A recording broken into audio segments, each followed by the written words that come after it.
dans les 3 mois suivant chaque nouveau mandat présidentiel, la situation globale des finances publiques et en particulier publiques.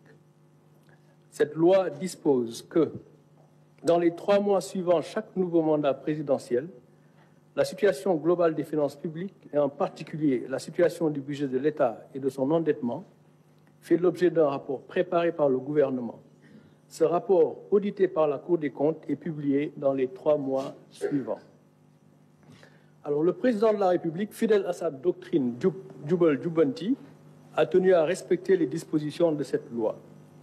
C'est pour lui et le gouvernement une exigence de transparence, d'abord vis-à-vis des populations, mais également vis-à-vis de nos partenaires et des marchés financiers qui font confiance au Sénégal et qui devront continuer à nous faire confiance.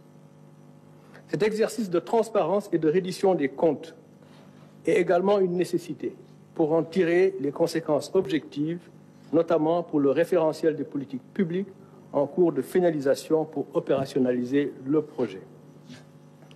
Alors, les constats.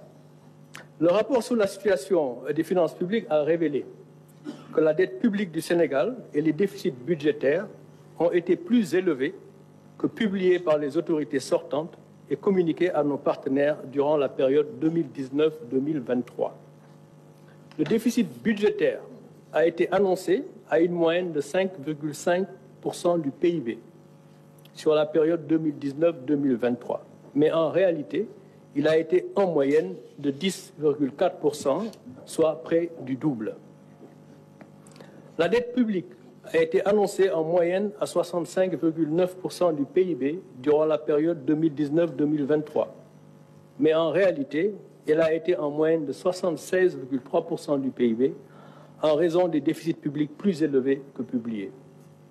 Ainsi, à fin 2023, par exemple, la dette de l'État central, hors secteur parapublic, est à 15 664 milliards, soit 83,7% du PIB, alors qu'elle était annoncée à 13 772 milliards, ou 73,6%.